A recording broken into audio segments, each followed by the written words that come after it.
Whitney Lackenbauer, welcome. Yeah, great to be here, Matt. So a while back, I'm not sure quite the year, might have been 21, 22, you wrote a policy paper titled Threats Through to and in the Arctic, or something along those lines. Does that sound right? Absolutely. Something that you wrote? I want to dive into a little bit of that here today. Tell us what you were up to with this policy paper, and what's the difference between threats through to and in the Arctic? Because there's some important distinctions here. Yeah, as I see it, it was partly my response to a long, enduring debate extending back more than a decade with a colleague of mine in Canada, Rob Hubert. And we were known as sort of like a team who would be lined up as the yin and yang of Arctic security. And he'd often accuse me of singing Kumbaya, and I'd accuse him of being a purveyor of polar peril, as one of our other colleagues once described it, which I thought was right on. But the ironic thing is we both agreed on the need for an increased Canadian Armed Forces and combined Canada-US presence in the Arctic. So it was my attempt to try and come up with a different way of conceptualizing Arctic security that took away from this broad amorphous term that seemed to cover everything. And my worry is if something covers everything, fancy word would be tautology, it means everything, so it has limited utility for anything. Right. So breaking it down and suggesting, okay, some of the threats that we're talking about are actually global threats. And so the level of analysis is a really high sort of global one where threats will emanate or originate from outside of the North American Arctic. They'll pass through the North American Arctic to strike at targets outside of the North American Arctic. So the North American Arctic is important in terms of the entire detection kill chain for those kind of threats. But they're distinct from those threats that are actually looking at the Arctic as the destination or target. So an example of this would be what? So we could think of, advanced hyperkinetic weapon systems, next generation cruise missiles, conventional cruise missiles for that matter, bombers that would fly over the Arctic. Primarily the destination is not the Arctic itself, certainly not in So Canada. is this kind of a traditional Cold War example? Something's launched from Russia, passes over through the Arctic, over Canada perhaps, and lands in the United States? Absolutely. Okay. So we can go back to the 1950s, for example. So pre-North American Aerospace Defense Command, NORAD, this wonderful binational command that we have, partly being set up to address how we manage North American airspace and threats that at that time were conventional bombers that the Soviets would use because the circle routes, right, the shortest distance between a base in the Soviet Union and say Chicago or New York or Ottawa for that matter is going to be flying over the pole. Mm-hmm. So how do you mobilize strategic defense in depth in a North American context? So set up, say, the Distant Early Warning or DEW line, extending from Alaska, through the Canadian north over to Greenland, and by extension even over to Iceland. Mm-hmm. So you can mobilize those interceptor fleets in the 1950s at least, from bases in the continental US or southern Canada to come and intercept. So this is not a new problem set, but it's important in thinking that the DEW line, the Distant Early Warning line, wasn't created to defend the Canadian Arctic or defend Alaska. It was to defend the continent. So when we talk about Arctic security, I think, the Arctic is important to overall continental defense and overall global deterrence. But that's a different conversation in my mind than threats that are targeting the Arctic itself. So targeting our communities, targeting our populations. In the US, you do have, we're here at JBER, Joint Base Elmendorf-Richardson. You do have really major bases where you're pre-positioning forces, I would say not even primarily for the Arctic, but the Indo-Pacific, theater that are here that would be a target. So we do have some conventional military threats to Arctic destinations in North America for sure. When we move to Canada, though, I say we don't have a concept where we're forward basing a lot of our forces in northern Canada, precisely because of the globe and the nature of where we typically deploy our forces. So when I think of threats to the Canadian Arctic, they're predominantly not kinetic military threats. So they're not nuclear or conventional long-range, targeting. There are some Canadian military installations in the north. Certainly our Canadian Forces stationed at Alert on the northern tip of Ellesmere Island, doing electronic surveillance. 80 degrees north. Yeah, exactly. Like if there was going to be a generalized war, that's probably something that would be advantageous for adversaries to want to target. But maybe not on the everyday. But not on the everyday. I mean, when we look at what kind of threats we're facing really right now and are emerging, a lot of them are below the threshold or hybrid threats that I'm happy to dive into. So again, it's thinking about who then will address this broader suite of security threats that we're facing to the Arctic itself. And this is part of more general competition that I think we're all very much alive to these days. So, through example, ballistic missile, we're kind of thinking, put yourself back in the Cold War era, still relevant today, but maybe not as talked about, perhaps because we're starting to see the emergence of more hybrid, maybe below threshold attacks, which then therein lies sort of this notion that maybe some of the stuff in Canada is actually maybe not more exposed, but certainly exposed to threats that maybe we wouldn't have seen in the past because of the nature and the ease in which some countries can deploy hybrid war. Is that a fair assessment? It is, and I think it's also the proverbial don't throw the baby out with the bathwater. We certainly have enduring threats to North America as a whole. So we've heard, General O'Shaughnessy, a former NORAD U.S. Northern Command, NORAD commander, often talking about Fortress North America mindset is no longer applicable. All of his successors have echoed that sentiment. It's very, very true. So we need to think about those threats, including the missile threat, and we can get into more details on how Canada has had hesitancy to join in to U.S. ballistic missile defense programs since the early 2000s. I think that time is over. We're already involved in the detection systems. Something we'll come back to in a second. So those are still very real. Certainly for Canadian audiences, though, I suggest that we have certain capabilities more broadly, particularly in partnership with the United States, that defend North America. We are aware, and it's very public, that some of the delivery systems that our adversaries and competitors are coming online with, we're not equipped right now to deal with. So we're investing heavily as Canadians in NORAD modernization. So the capabilities that we need within this shared binational, we can talk even about binational, it's a unique command relationship reflective of this unique partnership and alliance that Canada and the US have embodied in NORAD. We need to modernize and enhance those capabilities to deal with these emergent threats, very much in the conventional military domain. Sure. But we also have this other suite of threats, to subsea infrastructure, preying upon populations, trying to go and polarize our populations as well, to turn them against the state, to lose faith in the state, both acquire certain economic advantage or deny certain economic competition. There's this whole suite of different things that are playing out that I find kind of really... things that we see we're playing out in many places here. Domestic polarization of societies that start to pull the society apart from within, in some ways could be considered a hybrid threat, depending on how that is through information warfare, cyber warfare, otherwise. Certainly can apply to Canada. We're seeing it in Europe, see it in the United States. Attacks on critical infrastructure. We've seen that in the United States, whether it's a pipeline or within the, I think even some of the outages of what was it, the airport systems that went down. I'm not sure if that was an actual attack or not, but sort of emblematic of what one might look like if indeed something went down. I want to come back to some of this stuff, but I want to complete sort of this notion of through, to, and in. So let's go to in, threats in the Arctic itself, and then we'll come back to some of the stuff that we had just mentioned, like critical infrastructure and the binational nature of NORAD and why that's important and why that's relevant for the future. So let's talk about in. And I'm going to do that by setting up using climate change as an example. Yes. If we're scaling up climate change as a global phenomenon, the Arctic is warming at a rate, in Canada we say at least 4 times the global average. The drivers of that climate change are not within the region itself. It's not greenhouse gas emissions from Alaska or from the Canadian Arctic that are leading to that temperature change and the warming in the region. Those are coming outside. So on the one hand, we can think about climate change as a threat to the Arctic. But when we think about the implications of climate change, these are within the region. So we can think about permafrost degradation, what that means for airstrips, what that means for certain types of above-grade infrastructure. When we think about melting of sea ice and what that means in terms of different patterns of shipping activity. And I think there's some misconceptions around that in a North American context we can come back to.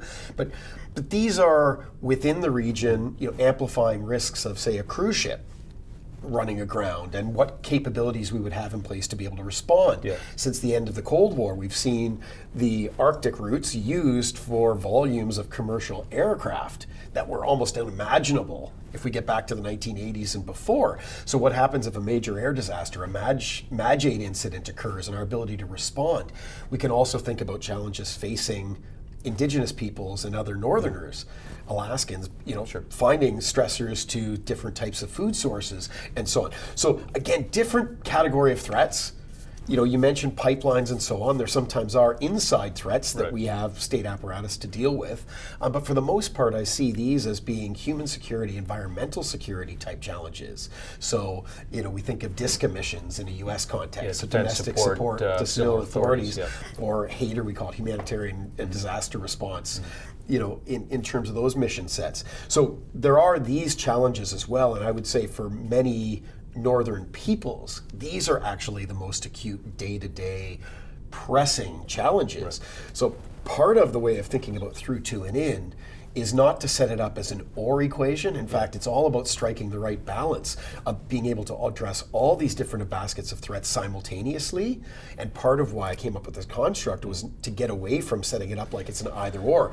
If all Arctic security is one basket, I'm going to probably be arguing that when we're facing acute human security needs in the north, that's where we have to be directing our energy. But that's irresponsible if it means that we're negligent in addressing what are also really important national defense of the homeland type challenges. So we can walk, chew and eat gum, at the same, or chew gum at the same time. Pardon me, eat gum. Don't swallow the gum. Don't swallow the gum. But walk and chew gum at the same time. In this case, it's managing this as all important challenges. Well, it seems to me that you've been at this a while. And by this, I mean Arctic security, the field of Arctic security. And what I kind of pick up when I sit here and digest some of this is that if somebody were to say what is Arctic security, they might immediately just think geographically.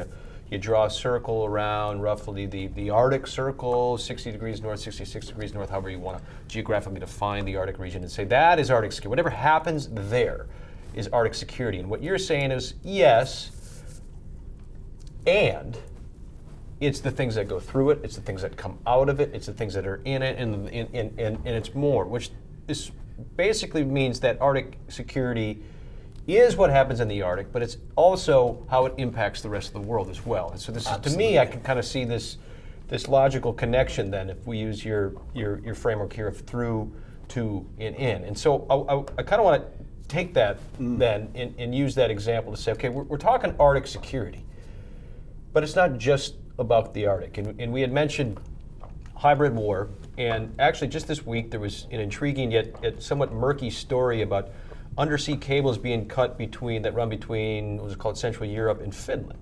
Yes. I think these were fiber optic data cables in the Baltic Sea. Immediately afterwards, it was somewhat presumed. I think there was a multinational statement that came out that alluded to this being intentional, which I think if you read between the lines, there's an actor that they believed did it, likely Russia. Then I think even today or yesterday, it was, well, maybe it's not Russia, it was China, some sort of malign intention by perhaps a nation state or somebody supported by one. And Boris Pistorius, the defense minister of Germany, mentioned that no one believed that it was an accident. Because accidents do happen. I think I read somewhere that about 2 cables are cut a week.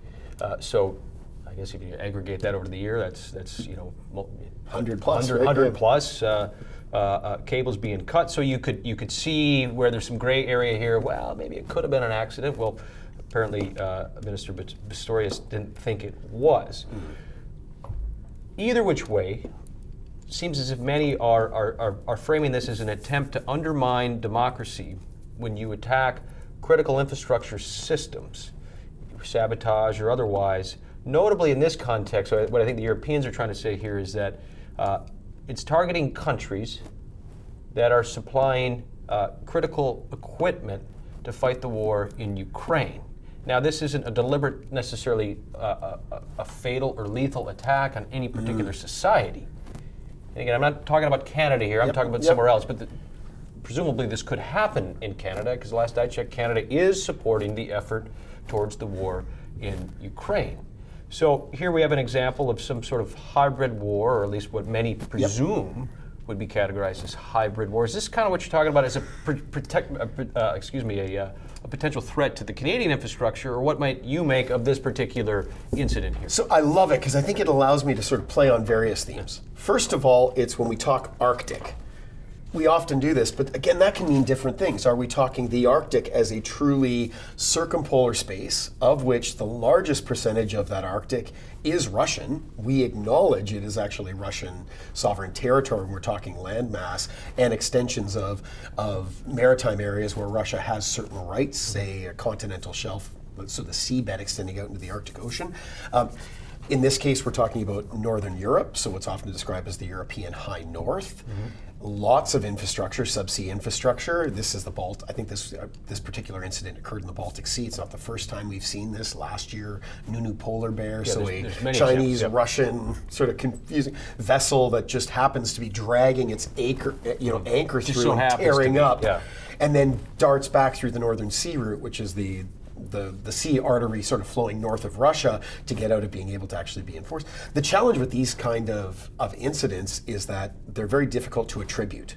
Right. So in essence, it's hard to assign responsibility, and it also has our competitors, and in this case I would say adversaries, deliberately operating in an area that's below which we typically would have drawn a red line to have a military, a kinetic response. And even if you could attribute it, you could say, well, it was an accident, right? It's hard to attribute, and then if you could, you could say, well, okay, fine, but I didn't mean to. I'm sorry. It was an accident. The captain should have known better. I wasn't dragging the anchor on. And I think what this is showing is contestation, where we're being pressured to define our red lines, and in a way, figure out how you deter. Are we deterring by punishment? We're not really able to punish somebody in a conventional sense for this. So we're seeking deterrence by denial, the other form of, but what does it look like to be able to deny adversarial actors who are not, this isn't a Russian naval vessel who's coming through and blowing up, subsurface infrastructure. We have to be able to detect it. We need to anticipate where this is going to happen. It's low signature, difficult to attribute. A military conventional response is not going to fit. So our adversaries are testing us, and they're testing us on an ongoing basis. I think the challenge where I sort of introduced with the Arctic and how we think about, is it circumpolar or is it a sub-region of the Arctic? These are dynamics we're seeing play out in the European High North. Sure.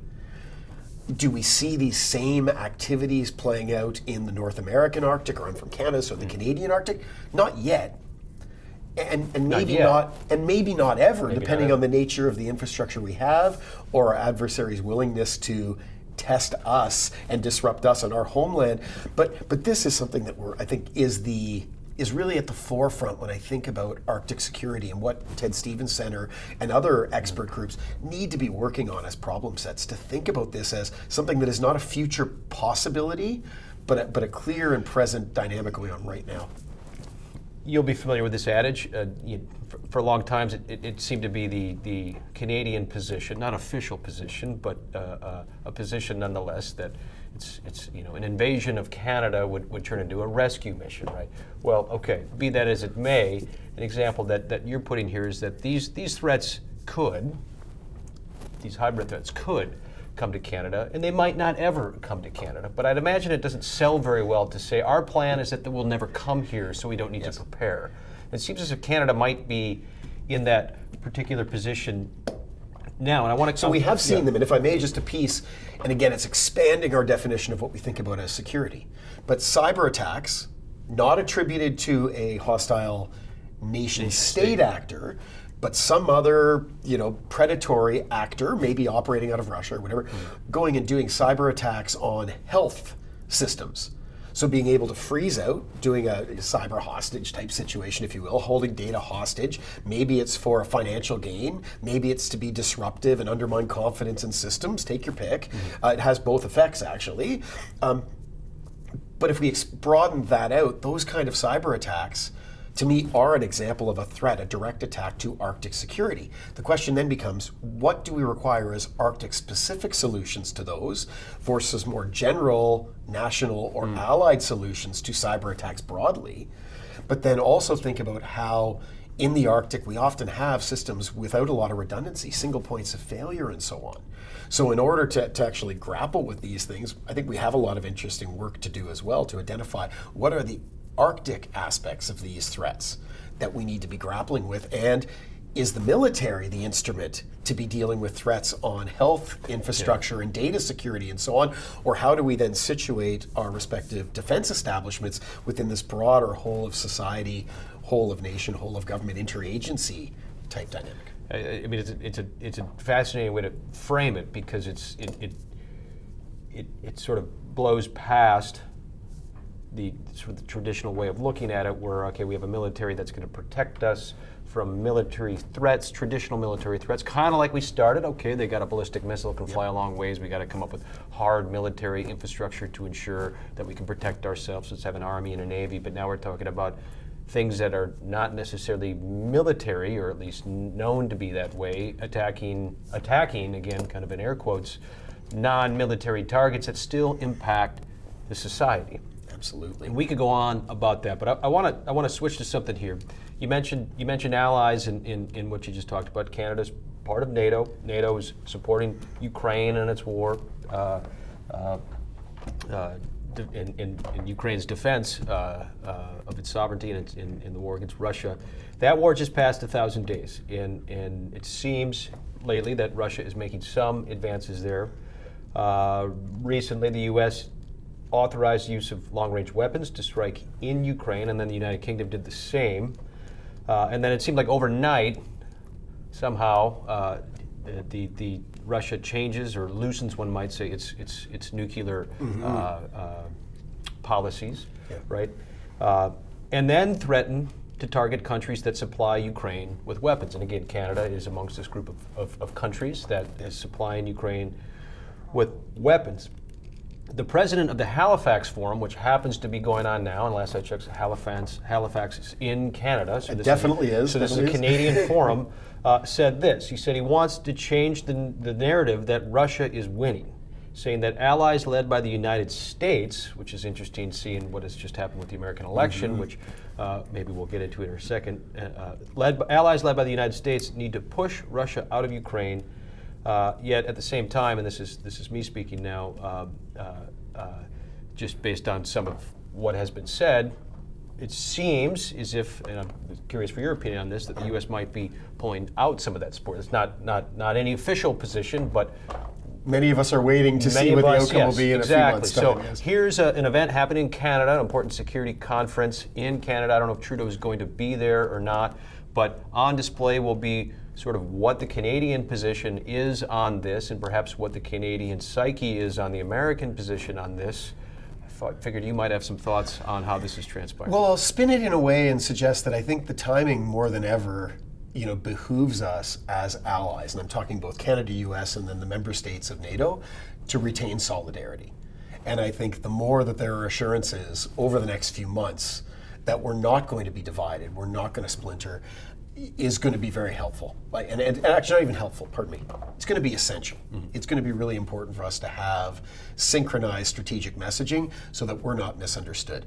So again, whatever the decisions may be of individual member states like the United States, within this space, we need to be demonstrating that we actually do have strength. And I think sometimes, and I'm going to pull this back, for example, in Alaska and in Canada, you'll often get certain voices speaking about our relative weakness or vulnerability compared to Russia. We love to talk about icebreaker gaps, for example. Russia has, 50 plus, I'm making up a number here, but 50 plus icebreakers. We don't, we only have a couple that are functional, which is often an underrepresentation. And there's a lot of nuance here. Not all icebreakers are made the same. Exactly, and they serve different purposes, but the point being, we often downplay what capabilities we have.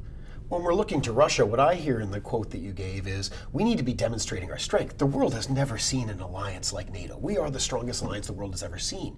Even with Russia and China starting to indicate, including in the Aleutians and elsewhere, that they're working together, this is a transactional relationship. It is not a relationship anywhere close to what certainly Canada and the U.S. enjoy as truly premier partners. Sharing command, binational command, seamless between us when we talk about aerospace and maritime warning by design. This is important to signal. So again, getting back to what's going on in Europe, what I hear here is very important for us to not suggest, because we're trying to sell for political reasons that we're vulnerable and therefore we need investment, that not be miscommunicated as suggesting that we are incapable of collective action. And I think that's the point here is, when we have alliance solidarity, we are truly unprecedented and absolutely have absolute strength, even in the face of some of these emerging technologies. And so there will be pressure on the Trudeau administration at the Halifax conference to what I'll put in quotations here, pony up. There was an article written on the Canadians needing to pony up, again attributed. Put that in the aftermarks here, Yep. but funds to modernize its Arctic infrastructure. And a colleague of yours, Heather Exner-Perot, stated accurately, one might assume that the Americans are, quote now, pretty busy on the Pacific and Atlantic side, and they'd sure like to see it Canada covered the Arctic. Now, I think what she's maybe assuming here is that there's the war in Ukraine, and there's the war, not war in the Pacific, but there's China in the Pacific, and then here's the Arctic. And then the Arctic is, as you sort of alluded to, there's Russia, there's China, and there's kind of Russia and China now. As we sit in Alaska, we see that front and center.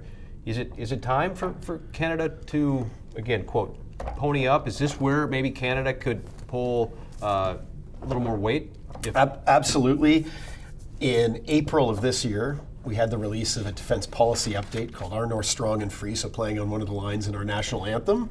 That really did have an unprecedented northern and Arctic focus. And I say unprecedented not lightly. I'm a historian by training. We've never seen anything like this in terms of an emphasis suggesting that we often talk about Arctic sovereignty. I think it's actually misphrasing. What we're really talking about is Arctic security being a primary contribution that we're making to the western and northern flanks of NATO and the Canada-US alliance. So we've seen commitments of money to enhance NORAD modernization as early as 2019, and our previous defense policy and announcements made by ministers of national defense since that time.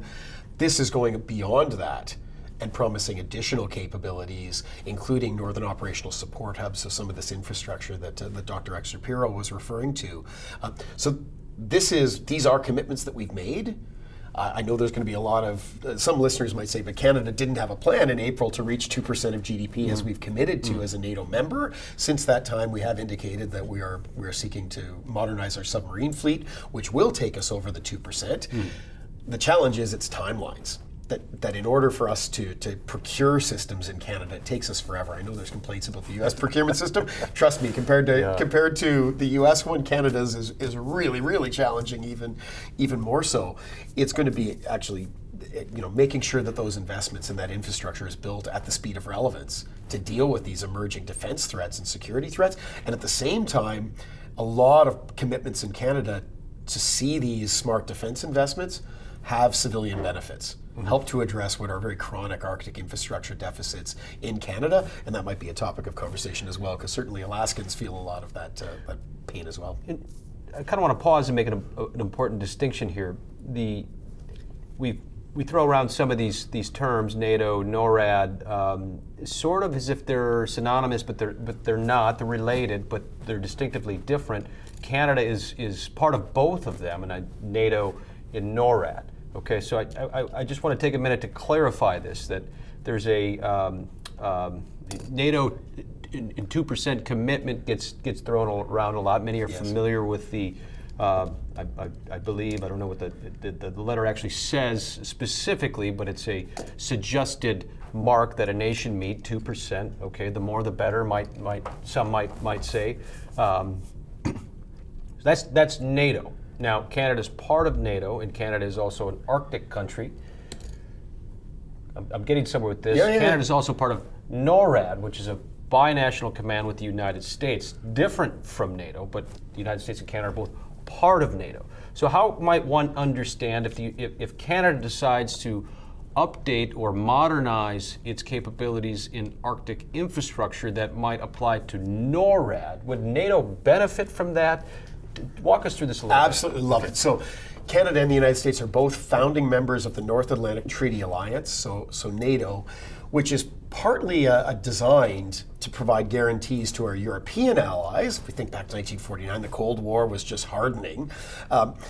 Reassurance that we were still committed to that North Atlantic lifeline. given that we have NATO allies, the Kingdom of Denmark, which includes Greenland, Faroe Islands, Norway, now very recently Sweden and Finland joining NATO, but that means that the Arctic has always been part of NATO's area of operations, not also including the North American Arctic, the Canadian, US Arctics, and Greenlandic Arctic. So it's always covered that. It also is a provision within NATO that you can have regional security alliances within. So it's not covered by the Canada-US North American Aerospace Defense Command, NORAD, stood up in 1957-58, which is binational, meaning it's not just bilateral where we get to pick and choose. We're in this together. Our decisions are made mutually. It's both the President of the United States and the Prime Minister of Canada who have authority within the NORAD construct. This is our way as Canada and the US, it historically has been our way of demonstrating our preference that we can manage the North American part, even if we want to see it as the North American flank of NATO. We don't need the Committee of the Whole. We don't need the 30 European nations to come and help us. We can cover this off ourselves, particularly in the aerospace and maritime warning domain. Where I think investments in NORAD are now being reframed is that this is contributing to NATO's western flank. So think the approaches to Alaska, the approach to North America, from the west, from Russia, and then also northern flank. So this is suggesting that for certain delivery systems, the natural area of approach is actually from the north. So investments that Canada and the United States are making in modernizing NORAD, I would argue inherently also bolster and enhance NATO. And I think one of the questions right now is how is information being shared between NORAD, so Canada-US binational command, with the rest of NATO, and with NATO taking more of an interest in Arctic defense. What does that mean in terms of rethinking or reconceptualizing how these different components of the alliance actually work together? And so what does it mean then? So one of the questions you brought up before, the quote from Dr. Exeter Pirro talking about Indo-Pacific and Europe. So within the U.S. combatant command structure, you've got an Indo-Pacific command, Indo-PACOM, so focusing on emerging threats, and you can think Russia falling within that, you can think of China within that basket. You've got European command, which starts actually just west of Greenland. So what I would say is actually geophysically, geographically part of North America is almost severed off to be part of European command, precisely because of Greenland being a country that's part of the Kingdom of Denmark, right? But then you've got these lines that we can also consider to be gaps and seams. So European command is dealing with Russia right there, on its border, and a desire that the U.S. has communicated for the European allies to take on more of that responsibility with vis-a-vis Russia and Europe, so that the U.S. can focus on that pacing threat, so that long-term existential threat that China poses. In between that, you've got U.S. Northern Command, which happens to have an area of responsibility that maps, at least in the northern part of North America, directly with NORAD. So we actually have Colorado Springs, where NORAD headquarters and U.S. Northern Command headquarters are actually in the same building. So from that standpoint, we can think about how that combatant command structure, I hope listeners can kind of visualize this, how we're making sure that these lines that are drawn don't become vulnerabilities, where we have adversaries who are going to poke and prod and try to test whether we're actually able of acting in an integrated fashion across these combatant commands. So with getting back to your question about NATO and NORAD, right, very much the European Command and Northern Command combined interests are clear, but what we're seeing emerging very much is this connection between the Indo-Pacific and the Arctic as well.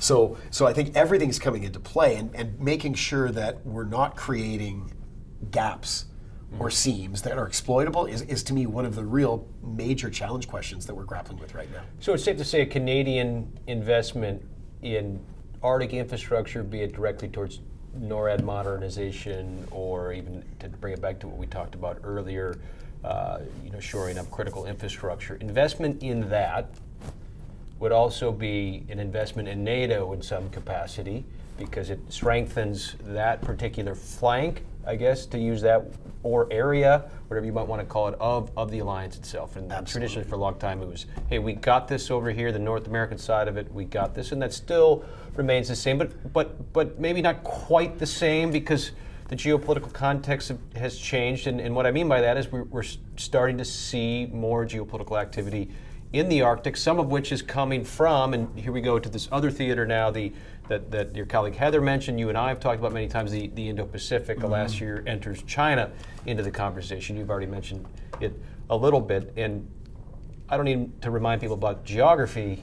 Canada is a Pacific country, so there is interest in this theater. So I guess I started with the question, is that investment, is that logic correct? An investment into that would be... It is, and I think it's seeing that the Arctic cannot be, if we think of our mental maps, it can't be separated from the rest of the world. We're once again returning to this awareness that it's inextricably, inescapably implicated in global competition. So when we think about deterrence, and again, I mentioned before sort of the notion of deterrence by punishment or deterrence by denial. Some of the comments made by the commander of U.S. Northern Command, who has also had it as the commander, it's a U.S. four-star general, also double-hatted as the commander of NORAD, with a Canadian deputy commander on the NORAD side.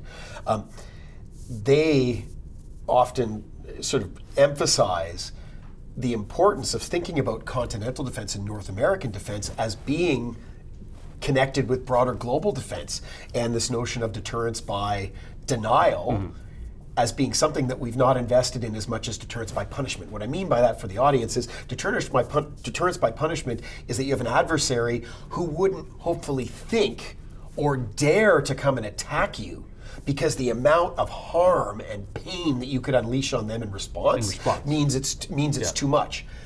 We've been doing that for a long time, in terms of that being a fundamental concept that we've maintained. The challenge becomes, what about deterrence by denial? Not having to suffer or sustain that initial pain or harm by being able to stop them and prevent them from coming and doing that. So within that construct, it's thinking about now as we see delivery systems that our adversaries are developing, moving faster than our ability to detect, never mind defeat, how do we reconceptualize how we deter them? And partly it's suggesting that we can defeat some of those launch platforms before they even leave the launch position. This requires a globally integrated framework in which the Arctic is part. So again, hopefully not too confusing in putting this sort of visions together, but it's now also seeing the Arctic and Arctic defenses and NORAD modernization as contributing to this global posture. And certainly one of the main themes coming out of U.S. Northern Command NORAD is about the importance of information dominance. Wars are going to be won or lost in the 2020s and beyond based upon your ability in a timely way to pull in, ingest information, fuse the information, process it, and allow for decisions faster than your adversaries. So the more that we have detection systems set up in the Arctic and elsewhere that are feeding into this common picture, the more we're able to achieve that information dominance and make decisions faster than anybody else. And this construct even relates to what we opened with the through to and in, where for a while it was, all right, you wouldn't dare do something to me because if you slap me, I would punch you, and okay, I guess it's not worth it. And then it was, all right, I know the slap is coming, I'll stop it, or if you will, I'll shoot it down from the sky. And now what you're saying is that a country might have the ability to say, well, we can't wait for it to start, we have to stop it from starting to begin with, which means that perhaps you have to come out of the Arctic to prevent something from emanating from outside the Arctic to even get to it or to get through it. Love it. So in a Canadian example, something that we have committed to, it's a major project and a contribution to NORAD modernization, but I would argue to NATO as a whole as well, is both polar and Arctic over-the-horizon radar. And to viewers might think they sound like the same thing.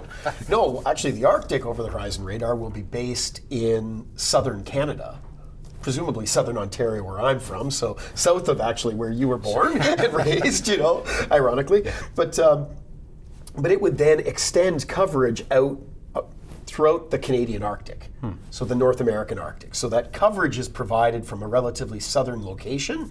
That provides Arctic defense or continental defense within that space. The polar over-the-horizon radar, and I hope I haven't got these ones backwards, but it's going to actually be based in the Canadian Arctic. Okay. And project out and provide coverage over the pole entirely. So think about who's across the pole, who's over there. We're talking Russia, we could talk parts of northern China. So from that, North Korea. So from that standpoint, you're extending outwards your coverage. So it's using Arctic-based infrastructure, but again, to extend that reach. And ideally, by having that information dominance, once again, the same logic holds, it's deterrence because your adversaries won't think that they can get away with something. They won't think that they can launch a first strike or they can take some kind of activity without you knowing it to catch you blindsided. So by having more eyes on things, right, it gives us that kind of advantage. So even there, it's thinking about the Arctic in kind of layers, both regional defense, but then also as part of broader global defense. And ideally, these would be integrated, these radars would be integrated with the other radars that exist in other countries. And if we look at geography, notably in the Arctic, many of them are, all of them minus one are part of NATO, and I should maybe say progressively integrated, as many of them already are. Yes, absolutely. I want to switch as we get maybe towards the end here. You've come up to Anchorage. We're here in Anchorage now. You came up for the Anchorage Security and Defense Conference, and at the conference, we noted that it's the gateway to the Arctic, yes, here at about 61 degrees north, but also the Pacific. Yeah.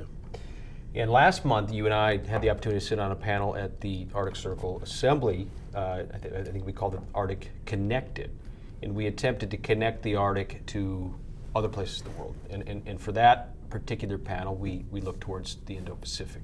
Yeah. I mentioned a few minutes ago, Canada is, in fact, a Pacific country. In an increasingly interconnected world, I don't necessarily mean globalization. What I mean more is interconnected, where an event in the security realm seems to have impacts in and around the world. Absolutely. We can connect dots. I think we made this connection yesterday of Iranian drones being sent to Russia, and Russia helping the Houthis, and the Houthis, attacking ships through the Red Sea, and then that's going to divert shipping, which one might surmise could push shipping north, perhaps through the Bering Strait along the Northern Sea route, and suddenly we're talking about, starting in one place in and near the Middle East, and suddenly we're talking about the Arctic. China and the Arctic. You and I have talked about this quite a lot. What are we to make of it? It's pretty open-ended because I think it is open-ended, and I don't want to be too specific, because we could say, well, they got this many icebreakers, or they've done this types of research, or they're entering into a certain type of arrangement with the Russians. But I think it's better to be open-ended now, because there are a lot of ways to understand this. So racing through a bunch of ideas, and then we can sort of pick away and parse them as you would like. First of all, recognizing China is not a peer competitor in the Arctic. And I say that, and I've written about this, because they're not a peer in the Arctic. They're not a peer, they don't have Arctic territory, they don't have status where they can come and operate in the vast majority of the Arctic without basically the invitation and cooperation, partnership with the Arctic states. So first of all, I think we sometimes overinflate China's status within the region, and my worry is that plays directly into the preferred status of Beijing, not ours. We are the Arctic states. We have sovereignty or sovereign rights. So perhaps message one is to don't don't treat them or talk about them like they're a peer. Okay. The Arctic 5 coastal states have a certain basket of rights that we uniquely have. The Arctic states, Arctic 8, so the member states of the Arctic Council, also have rights to which China does not have. So first of all, that's a key message. Secondly, we should not be shocked that China has interests in the Arctic. They have global interests, they have global aspirations. The Arctic is part of the globe. When you talk of shipping, when you talk of resources, it's not a surprise. So I think sometimes we almost think like, with the gas, like, why would they be interested here? Well, of course they're interested global here. Aspirations, yes. You need to be global. You need to be global. So yeah, are they interested in Arctic shipping routes and those opportunities? Of course they are. Are they interested in Arctic resources? Well, yes. and they've got much more of a foothold in the Russian Arctic, particularly Yamal Peninsula, than they have anywhere else. I think one of the stories that's not often talked enough about is how the 7 like-minded Arctic states have all awakened to the risks associated with some pernicious Chinese investment, and we've largely blocked China from getting a foothold in the Arctic economic space over the last decade. I think we often talk about the attempts that China has made to come into the region and not looked with enough sobriety at how successful we've been. Let's see what Finland did with Huawei. You could see what the Greenland did with the investment in mining, things of that nature. I assume. Absolutely, and in Canada, same thing. You know, in particular, it was a gold mine attempted acquisition by Shandong of a Canadian company that was blocked on national security grounds. Yes, gold is a strategic mineral, sure, but that wasn't the basis. It was that the geographic location would have been centrally Canadian Arctic, absolutely strategic. So we do have examples of states stepping in or other actors in the private sector stepping in and helping to deal with this. So again, there's China where we see also it generally complying with international law in much of its Arctic behavior. I think where we're really studying closely is when is it using lawfare? When is, and again, it's not necessarily the Chinese state, it's not the People's Republic of China, but Chinese entities like the Nunu Polar Bear, that one, vessel, Chinese flag, but also shared headquarters in Moscow, which tells us something, going and dragging up those seabed cables in the Baltic. That's something we were awakened to as realizing that both in that sphere and also in terms of marine scientific research, China is conducting what we often refer to as dual-use research, meaning it can also be used for military purposes. I always remind audiences as well, but we do that stuff too. If they're undertaking it and not sharing that research as they're obliged to under international law, or are covert in the way that they're collecting it or not adhering to scientific permits or whatever, those are things we need to call them on. We also need to be really careful with China to distinguish between when they are behaving illegally or unlawfully and when they're behaving in ways that are distasteful or not aligned with our interests and rights. And I think the U.S. has done a really good job on that. Here's where I think U.S. leadership is really positive. When you look at certain activities by Russian Chinese vessels, say crossing through the Aleutians and so on, being really clear that yes, this is something that the U.S. has eyes on. We need to be present to meet presence with presence, but it's not that they're breaking international law. China would like nothing more for than the U.S. to come and say that we're breaking, and then they could say, but you're doing the same sort of things in the South China Sea. So again, it requires a great degree of clarity and very, I think, methodical, deliberate strategic messaging to compete in this sphere. So you mentioned a good point here in that much of what we point out, we being U.S. and Canada perhaps, or the West, and you could probably phrase it both ways, that China is doing, and to the extent Russia perhaps, and again to kind of zero in geographically on the North Pacific for now, you mentioned the Aleutians and Chinese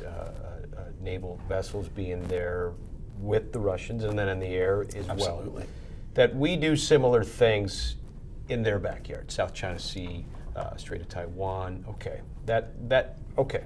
I understand that. That's been happening for a while, and if you're in China, you might say, well, it shouldn't be happening, and it shouldn't have been happening for a while. Okay, but the fact that the newness now is that it is happening. It being, we'll call it, joint campaigning, partnered campaigning between Russia and China in this part of the world. Is that a sign of something, and what might that be? Some might say, well, that's a shift. Are they signaling? Is it a sign that that the West is losing momentum? Because to use like a sports analogy, has the playing field kind of tilted a little bit? I'm not saying it's suddenly lopsided, because there's still a lot of U.S. and allies and partner presence in the South China Sea and elsewhere. But this hasn't happened to this degree in a while, so I'm trying to figure out, are these one-off signaling measures, or is this a bigger shift in maybe something that might be indicating more normalizing of behavior? So Matt, great, absolutely the question in my mind. So first of all, starting audience members, like think of this as strategic signaling. These things happen, they happen for a reason at given time. So this is clearly sending the US and the West a message by having these joint activities going on, both in the maritime and air domain. So first of all, that's absolutely key. I think it's also important for us to maintain a semblance of chronology and understanding what we're doing, which I think is absent in most of the news stories and reporting on this. I see maybe a Russia that would prefer not to have China as its partner by necessity, because they have a lot of written piece in Joint Force Quarterly to say there are friction points. They're not natural, as you say. They're not allies. So first of all, I'd say that right away. There's no indication. There might be things that look like what we in the West enjoy as allies, but they don't have that common interests, maybe not common values. So when I look at what's these new developments in terms of joint operations together, what is it that they are seeing as requiring them to actually work together? And from a Russian standpoint, it may mean that they don't have confidence that their abilities to strategic communicate their deterrent effects vis-a-vis NATO is not succeeding. So only by bundling their capabilities together can they try and send a signal that we need to be investing more resources in defending these North Pacific, and some might say Arctic. I'd say a lot of the signaling so far is more North Pacific. I also suggest that how we respond and how we read it, it requires a great degree of care. It may be that our competitors are wanting us to commit resources to the North Pacific or the Arctic, which of course ties up resources from being deployed elsewhere. So one of the things I've written with a colleague, Ryan Dean, a piece back in the day, was sort of thinking of Trojan dragons. What kind of activities might China be undertaking that really are not what they appear on face value? And we talked about the Arctic from a Chinese strategic standpoint as potentially being a diversionary theater.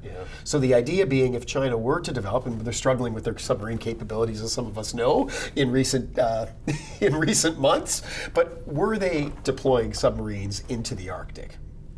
What would be their desired effect? Would it be to force us or encourage us, entice us to draw resources away from the South China Sea, their real center of gravity, meaning their real core interests?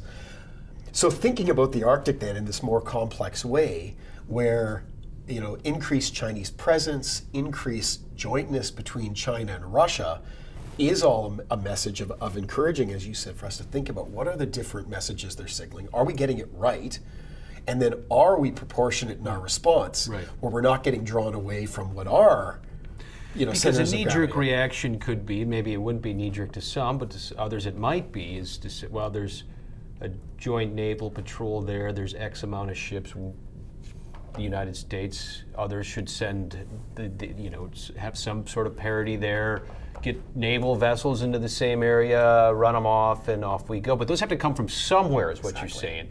And the closer they are to home, the less you can project power elsewhere. And herein lies sort of offense, defense. We can get into theoretical concepts of what that might mean. And really, this kind of brings us toward this big chessboard that the Arctic is part of. So as we kind of finish where we started about threats to, through, and in mostly the North American Arctic, the Canadian Arctic, and the North American Arctic, and we end kind of back there by taking this detour around the world and saying, well, this is all connected in some way. And if I may, thinking about the air threat to North America and NORAD, and again, this binational command means that when there was a balloon, in the Yukon, it was actually an interceptor from Alaska that went and shot it down. Canada did have interceptors that were scrambled and flown up from Cold Lake. By virtue of the NORAD relationship, it's whoever gets there first will take the shot and shoot it down.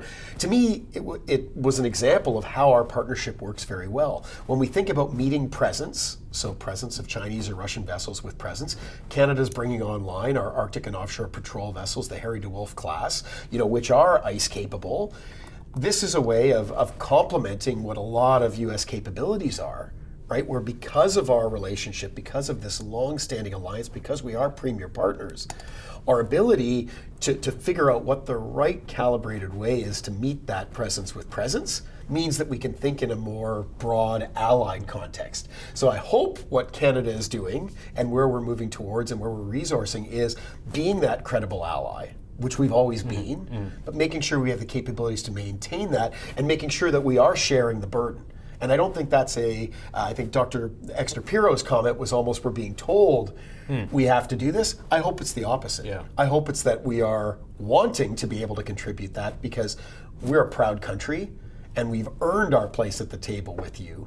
And by virtue of that, we bring the capabilities to make a meaningful contribution. I think what we're seeing is a pivot where the Arctic, Northern North America continental defense, is returning to our collective understanding of this is an absolutely core theater, and it's one where a Canadian contribution is not going to be misread in Washington as us not wanting to take on our responsibilities globally. We're now saying that by contributing to North American defense, we are contributing to global defense.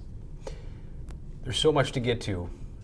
I think we're going to leave it at that for now. Dr. Whitney Lackenbauer, thanks for being here with us Thanks, today. Matt. Always a pleasure. Come back again.